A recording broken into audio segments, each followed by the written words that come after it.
Welcome to the moon. In the tarot, the moon is card number 18. The astrological association with the moon is Pisces. Pisces is a water sign. It's mutable, so it's going to represent the end of a season and letting go. It's also associated with the 12th house. The tarot card that represents Neptune is the Hanged Man, and the moon itself, the planet moon, is represented by the High Priestess. 18, if we add 8 plus 1, is reduced to the number 9, which is in the tarot, the Hermit card. And the Hermit card represents Virgo, which is a sign opposite Pisces. So right now the nodes are in Virgo and Pisces, and we are officially in eclipse season. And the first eclipse of the year is going to be on the 14th of March in Virgo at 23 degrees. How about that? Okay, but we want to talk today about the tarot card, the moon. So first, let us talk about the astrological association with Pisces. So we know that Pisces is a water sign, which is known for its emotional depth, its intuition, and its compassion and empathy. Pisces is the last sign of the zodiac. So it's what they say, like the trash can of the zodiac, because it's a blend of all the preceding signs, like all the signs fall into Pisces. So people who are Pisces have a little of everything. And that's why the changeability, and because of the moon changes phases quickly. I mean, you see Pisces, you don't know which Pisces you went to, if it's the Cancer Pisces or the Virgo Pisces or the Taurus Pisces or the Taurus moon. Sorry, I was going to say, she can change into all the signs at any time, depends on the moon. And guess what? This is true for all of us, not just Pisces. Everybody is ruled by the moon. And it goes through everybody's chart and spends a couple of days and a half in each sign. Okay, so it's universal, the moon.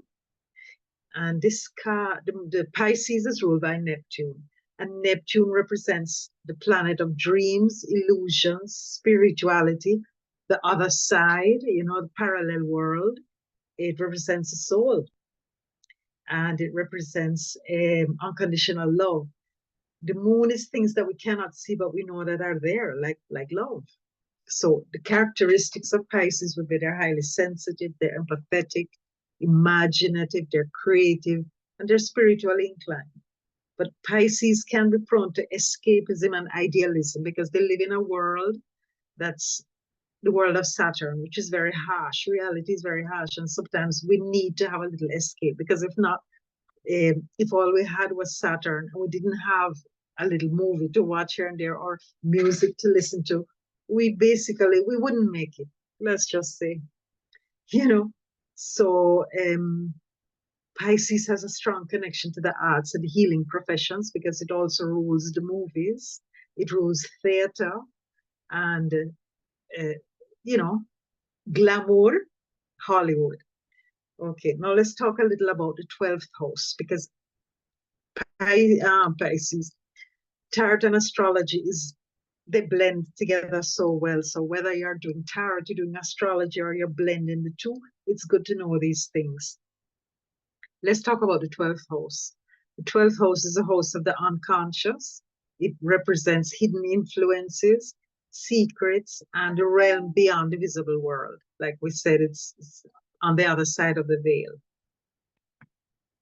So it will govern things like the subconscious mind, things that we're not even aware of ourselves, dreams, intuition. The 12th house, we can also talk about hidden enemies and self-undoing. Self-undoing is another word for self-sabotage.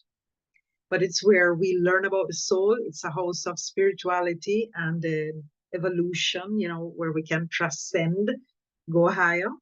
It's also a place of seclusions where it speaks about hospitals, prisons, and places like that, where the common person is not, like, these things are hidden to us on an everyday thing. It talks about nursing homes and stuff like that.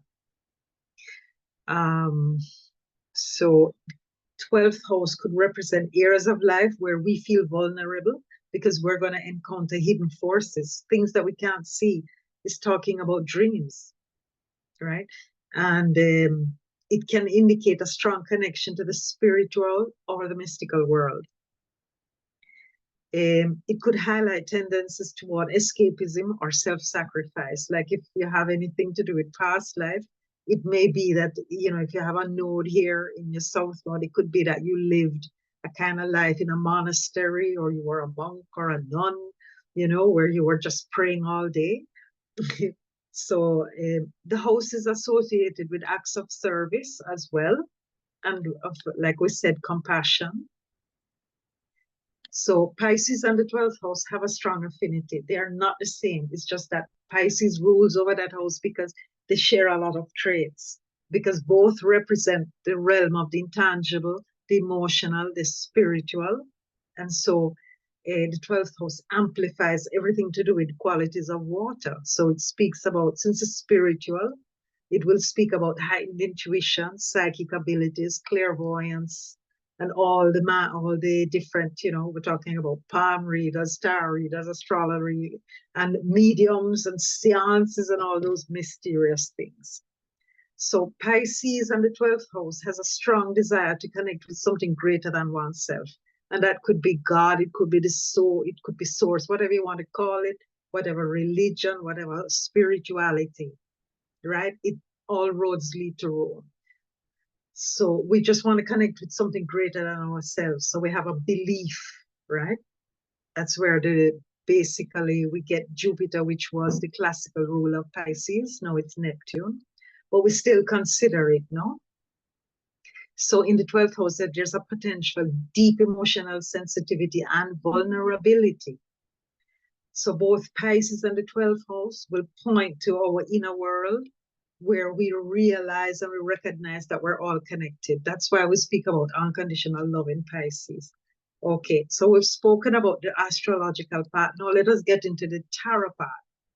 Now in this card, when the first thing you look at the moon card, you realize that this card is a mess. I don't understand anything. I don't know what's going on. We see two towers. We see two dogs, or could it be, you know, one his tail up, one his tail down, all kinds of different things. So for me, and I think it's for a lot of us, the most important card in the major arcana is going to be the moon, because the moon card is going to present to us a situation where we're not going to understand. We're going to be definitely in an area of life where we are not standing on steady ground. So this card will represent mirages at the end of the journey, because it's coming on to the end now, right? Because after you get through the moon, you've got the sun, judgment, and the world. Like everything is just going straight ahead, full blast. So the moon is going to be the test of our life. We're going to find out in the moon if all the previous cards, all the lessons that we've learned, if we've really learned them properly, because we're going to be put to the test. So the moon is like, it's a very important step. It is considered the final exam or the graduation. You know, if you don't cross the moon, you won't reach the goal, which is the sun.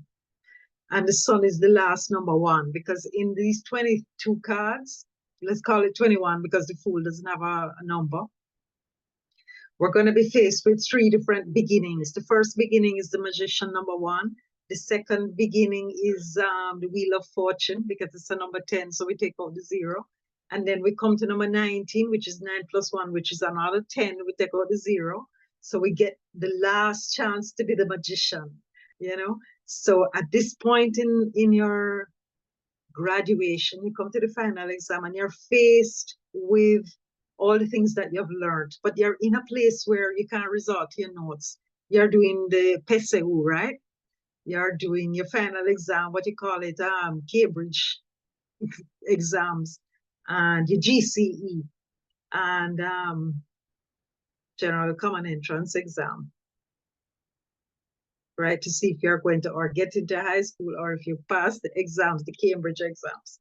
So you're in that room, you're at your desk, You have your pencil, your sharpener, right? You have your multiple choice in front of you, and you do not have your notes.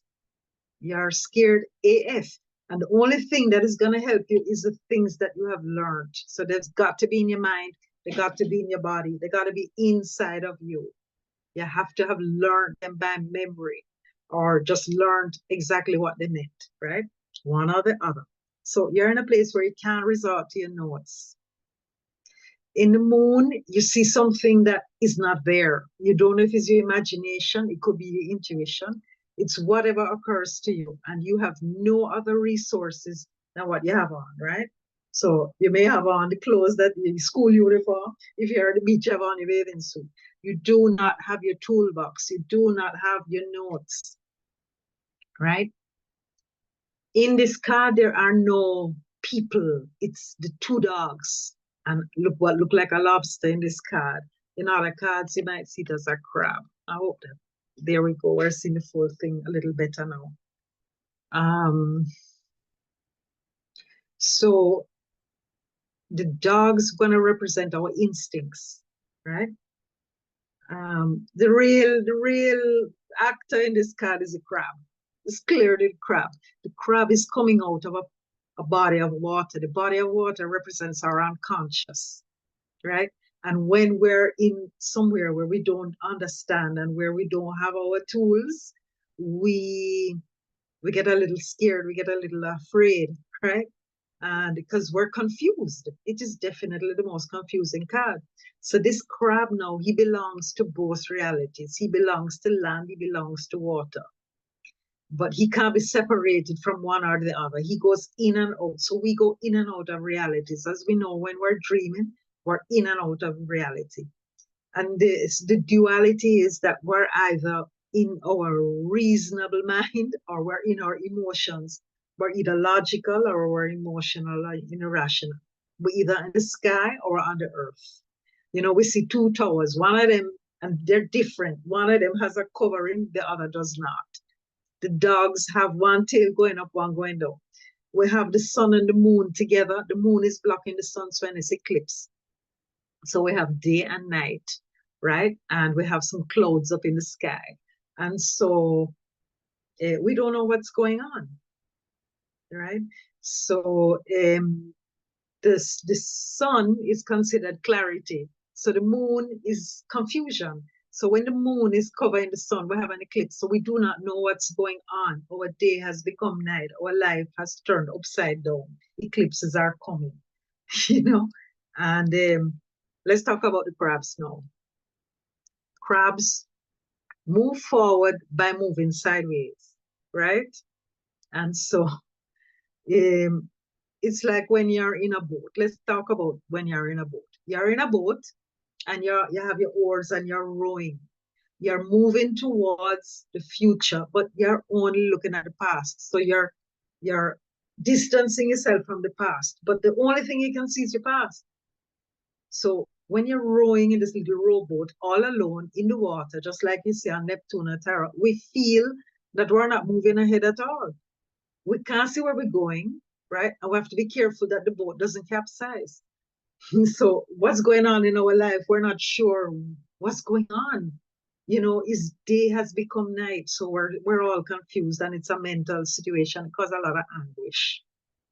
So I'm seeing my present, but I don't know when I'm gonna arrive.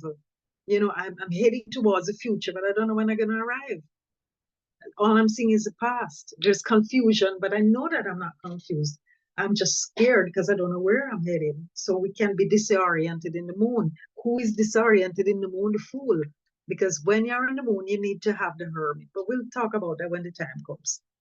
This is a kind of thing where, like, let's say you're in a race and it's Olympic sized pool and you're doing the backstroke and you're going back and you say, oh my God, when am I ever going to reach the edge of the pool? It feels like, you know, and you're moving and you're looking at the sky and you're in the water, right? And then all of a sudden, your arm goes back and you hit the side of the pool, you have reached, right? So when this card comes up in a reading, you have to figure out whether your client is he or she at the end of the journey or are they lost? at this point in life? You know, are they the big boss?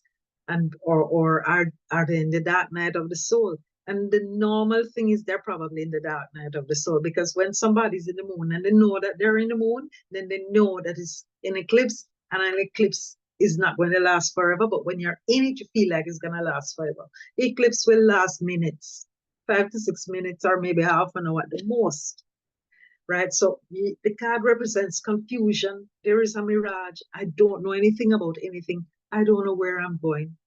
I don't know where I came from. I don't know where I'm heading. I'm in a void. It's a mirage. Everything is dark. And the only thing we can rely on, but the only thing is what our intuition tells us, right? So there's a lot of feeling lost and feeling disoriented in the moon card. Now, remember that story by Paula Coelho called Brida, where the master left her alone a whole night in a forest, and that is what this card will represent, right? And she had to finish the journey on her own. So that really the only thing that is useful to you is what you learned on the journey. So this card is going to say, let's see if you learned anything or not on this journey, right? Did you learn how to do the hermit? Did you learn how to go inside? Did you learn to tell the truth in justice? Did you learn how to take the reins of your life and move ahead in the chariot? Did you learn to make decisions? You know, stuff like that. Did you learn to let go? Did you learn to pause? Did you learn to control things in the strength card? Did you learn to let go in Neptune, which is the hangman? Did you learn to cut ties in the death card? Did you learn to mourn and let go and to feel what it was, right? Give me a second here. Can I pause this? No, well, it's all right.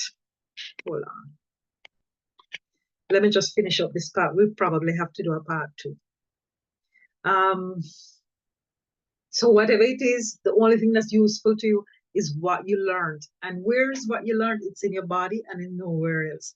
Because the moon is going to represent our emotional body.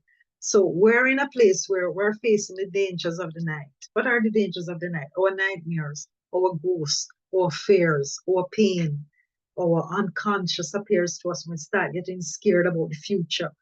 Are there monsters underneath my bed? Yeah. What is going to be revealed to me? So there's a way of dealing with the moon card. So you're going to get yourself pen and paper, and you're going to write down everything that comes out of your head when, you know, in a notebook. This is a task. It's like a magical thinking task. For 11 days, the strength card, you're going to write down 22 times a phrase that you want to come true, a wish that you want to come true.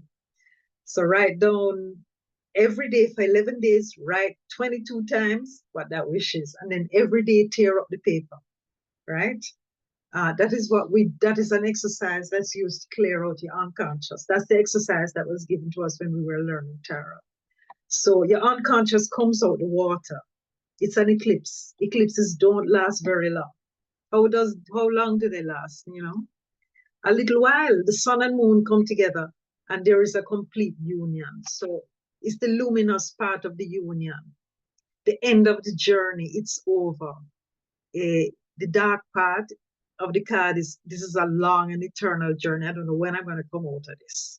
You know, it all depends on how you are living it, you know, and what you're going to do when you're in this card. So it depends on your mood. This card makes us see two realities. Yeah, it's when you put two things together. It's when your senses are deceiving you and you have to resort to something else to figure out how you're going to see.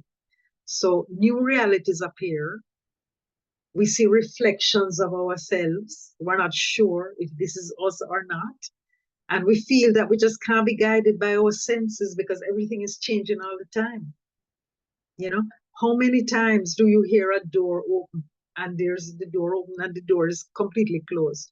You're hearing footsteps, and when you go and look, nobody's there. You know, you hear cutlery in the kitchen moving and you say, what the heck is that?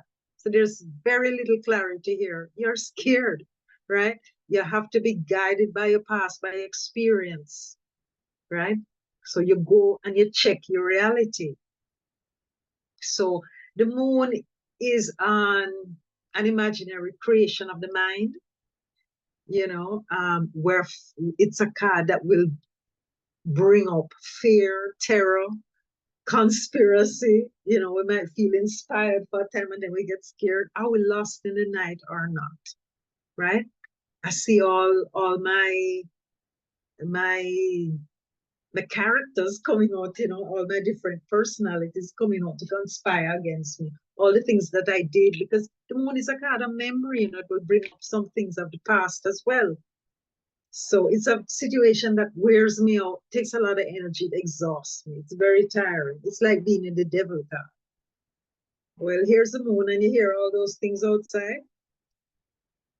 Right.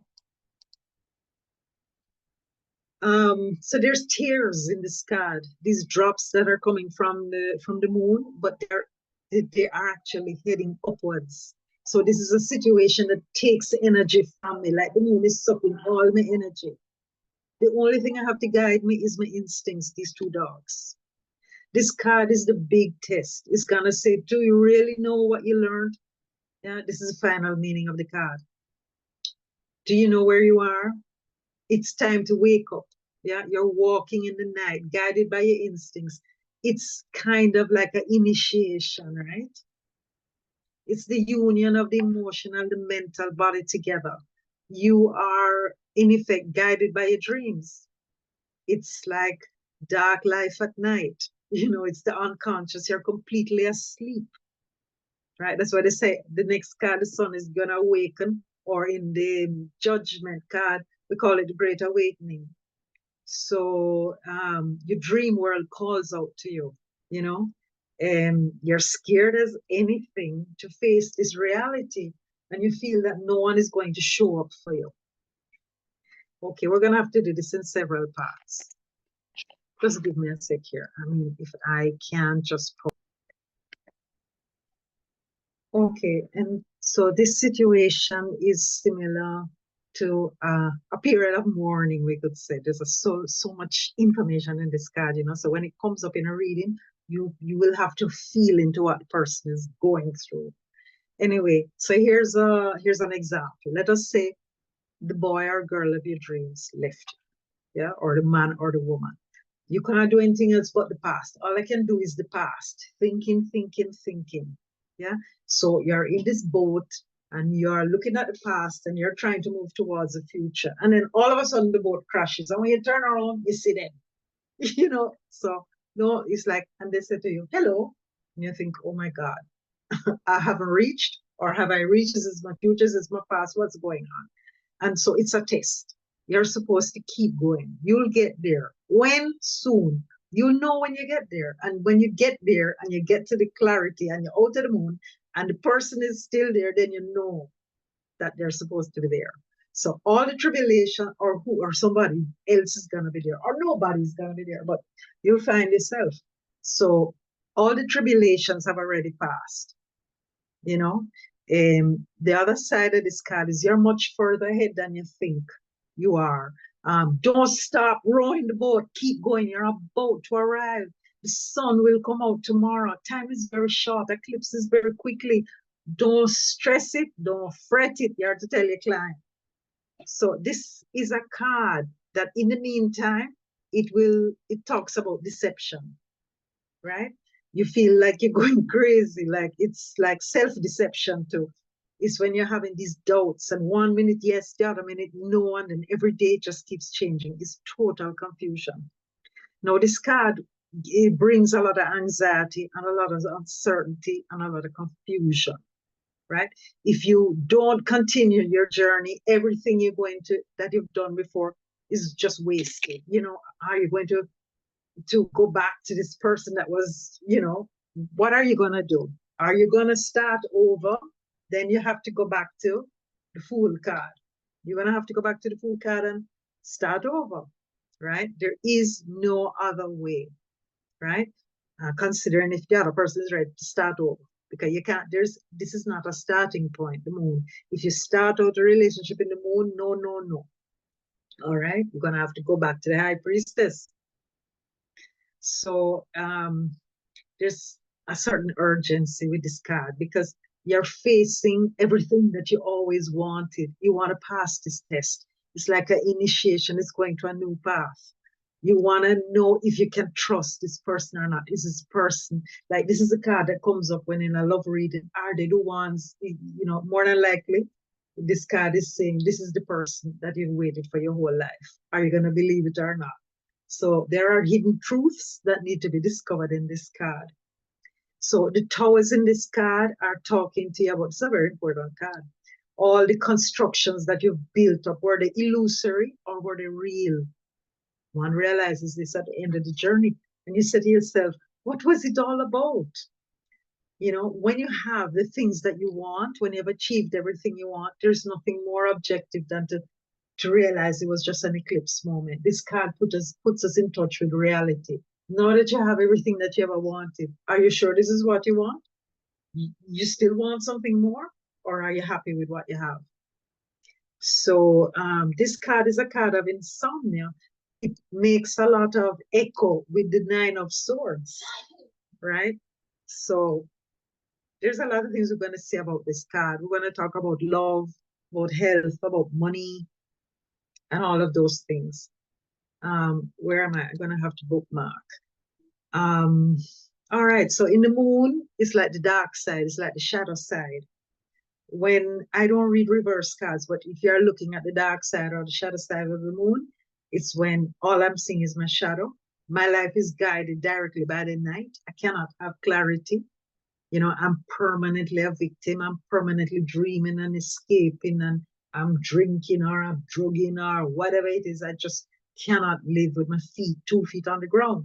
It's like a world of dreams. Now that's good for when you're making movies or you're painting, or you're drinking. Like they say, Edgar Allan Poe was drunk all the time and he wrote these fantastic poems, and Ernest Hemingway, same thing, and all the Camus, everybody.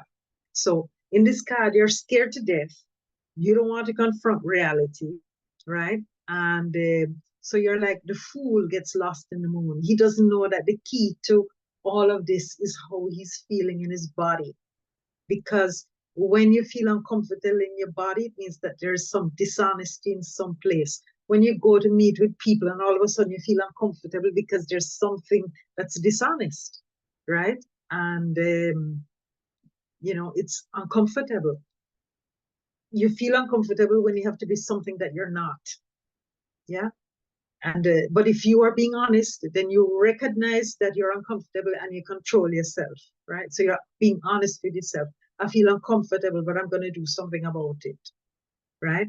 So in order to understand what it feels like in the moon, one of the things that we were told to do was get a mirror, look in the mirror, and then look and see what's behind you, and then walk backwards, realizing that this by walking backwards, you're getting closer to whatever it is that you want to get to. And that could be a selfie event, And so you have to be careful not to bump into the furniture.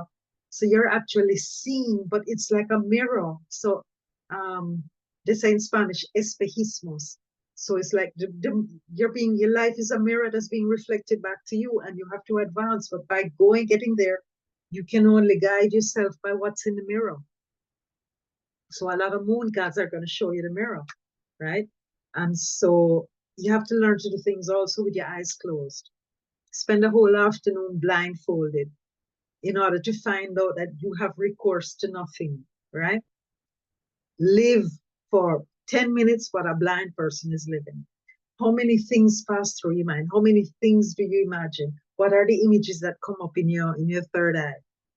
Yeah. So when you're in that state of the moon and you don't know what is what, the first thing you have to do is check your reality, right? Okay, they said they loved you, but are they showing it to me? Is that real or is that just a fantasy? Check your theories and check it with reality.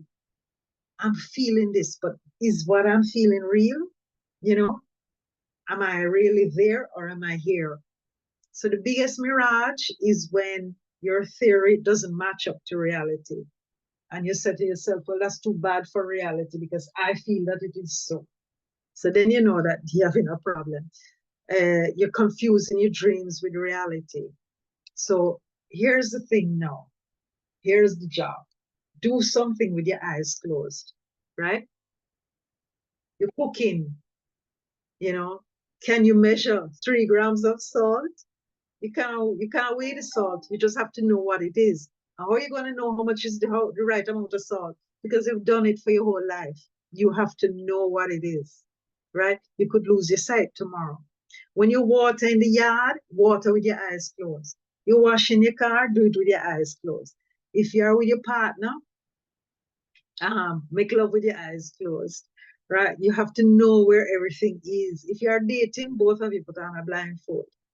You cannot resort to anything other than the experience. Make up your bed with the eyes closed. Peel the potato. Feel the sensation in your body. Your body is going to remember. Your body is going to do it automatically.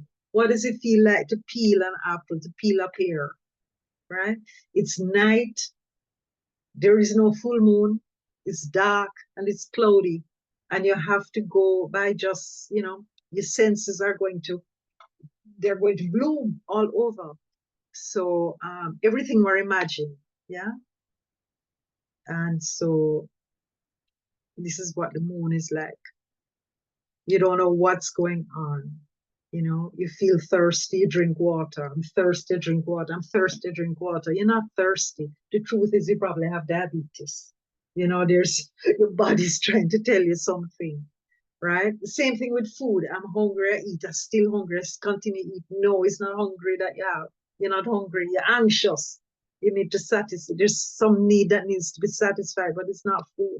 But we go for the first thing to quell that uneasy feeling we have in our stomach. You're anxious and you're smoking. Before you know it, you have smoked 20 cigarettes and you haven't gotten yourself rid of the anxiety.